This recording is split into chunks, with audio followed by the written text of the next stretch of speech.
This installation guide is for a Honda CR-V. The part installed in this video is a Draw-Tite model number 75742 Hitch. You will need the tools seen here to complete this installation. Hey, what's up everyone? The Honda CR-V is the perfect vehicle for getting you and your family outdoors. We're talking camping, skiing, bike riding, trail bike riding, surfing. You also use your Honda CR-V to tow a U-Haul trailer to just about anywhere in North America. So let's go ahead and break this hitch and install down and get you guys outdoors. So right out of the box, you're going to notice that you have a 35-pound hitch. You're going to see a round cross tube here, a 2-inch square receiver tube.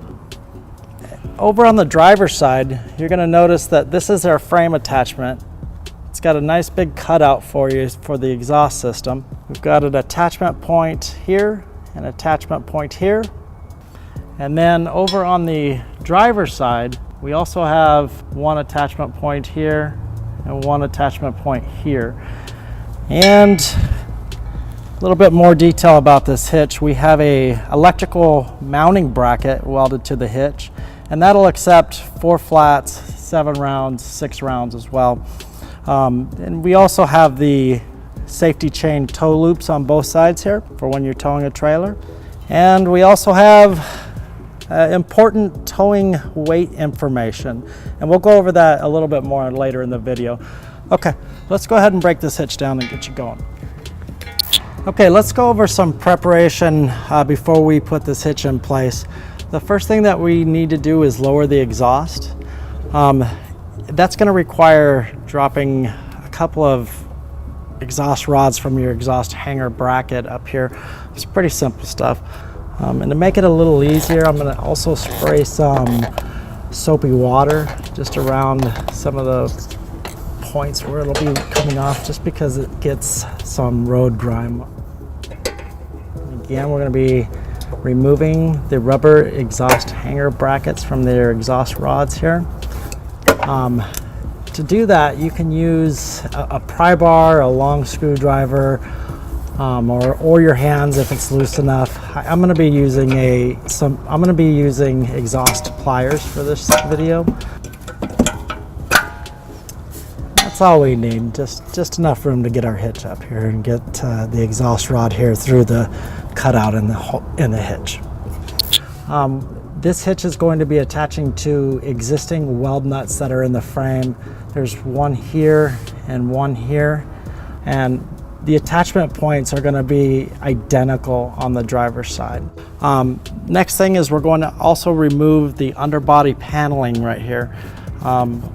That's going to be held up by a few plastic fasteners here and some 10mm screws up in the body here. We also have a Phillips screw that's up in the driver's side fender well that we'll pull out. And once we get that, all those nuts and bolts taken out and hardware, we'll just be able to drop this straight down, put our hitch up.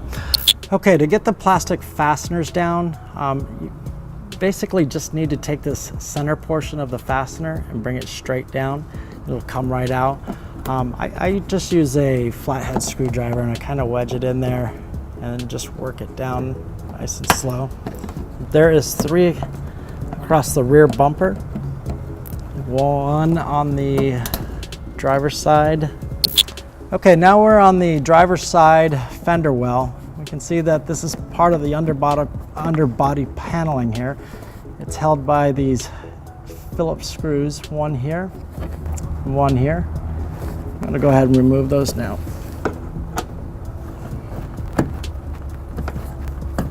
Okay, so the last fasteners are going to be bolts that are bolted to the trunk pan here.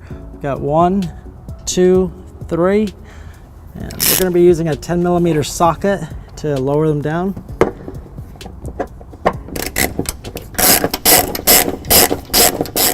They're not in there super tight, so they'll come down pretty easy. Okay, now as you're lowering this last one, the whole paneling is just going to start to come out all by itself here. Just give it a little pull.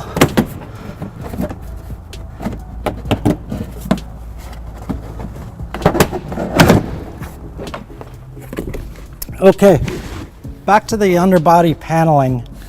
So to get the hitch up into place through the underbody paneling, we need to make a small cut, just big enough for the footprint of the frame bracket attachment point on the hitch, so that it'll feed right through the underbody paneling and then up to the frame here.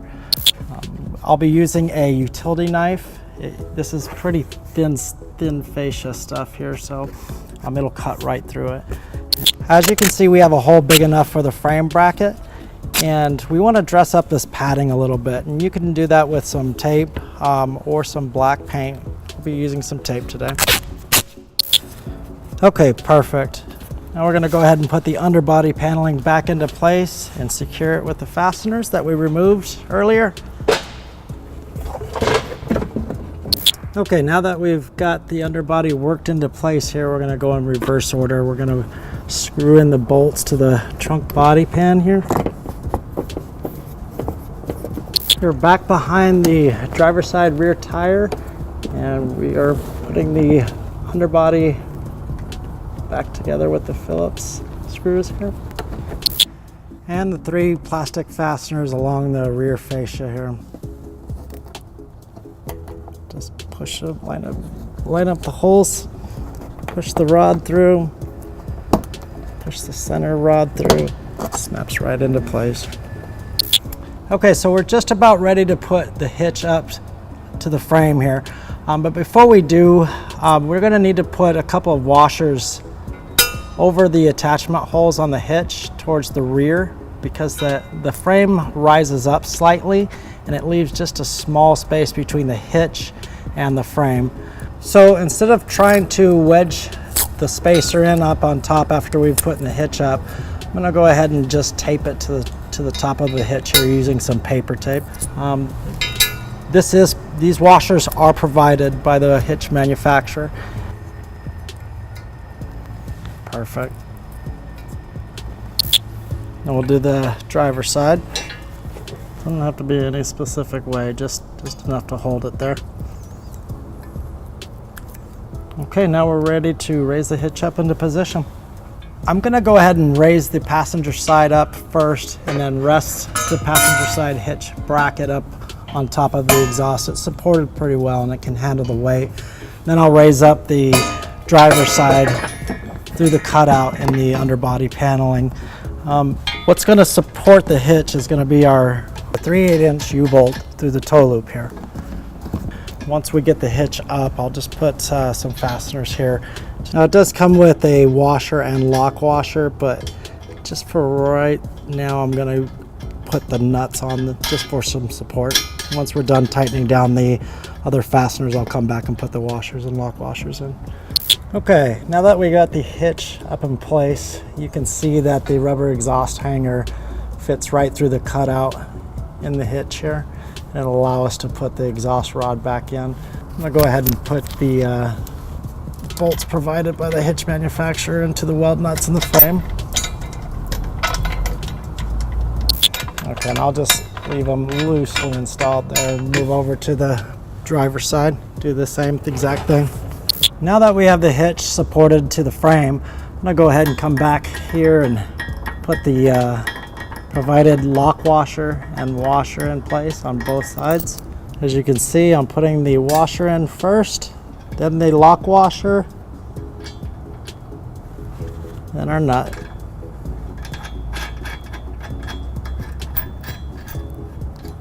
Now that we've got our nuts and bolts in place, we'll go ahead and get our torque wrench and tighten it down to the specific torques.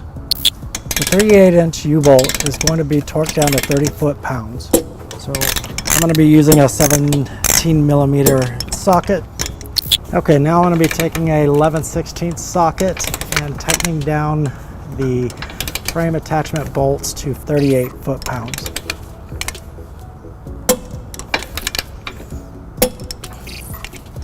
Okay, because there's limited space right above the exhaust here, I'm going to switch to a 17 millimeter short socket. That allows us to get in there a little bit easier. Okay, and we'll do the same thing on the driver's side. Okay, our hitch is installed. Our last step is to put the exhaust back into place. And we'll go ahead and start by putting the rubber exhaust hanger through the cutout in first. This time I'll just be using my hand to push it through. You see how that goes on real easy.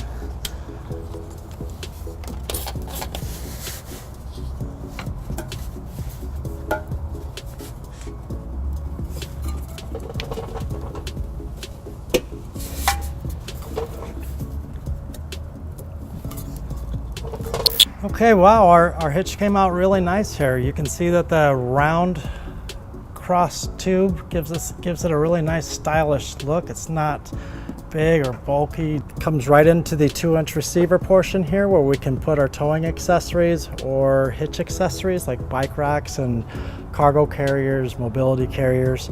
For towing, this is going to be our safety chain attachment points.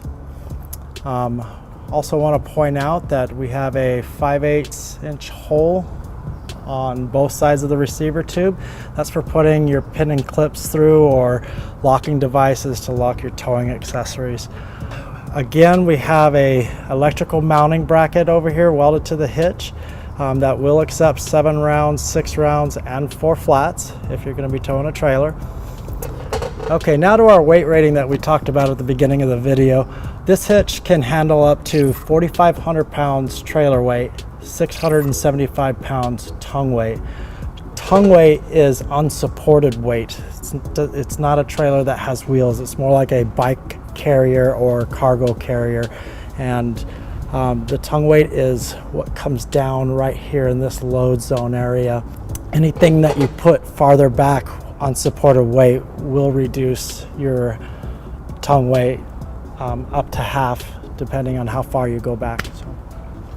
And that'll do it for our hitch for a Honda CR-V.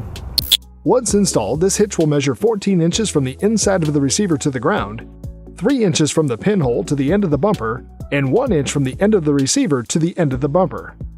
To learn more about the products seen in this video, or to schedule an installation by a U-Haul Hitch professional, visit us online today at uhaulhitches.com.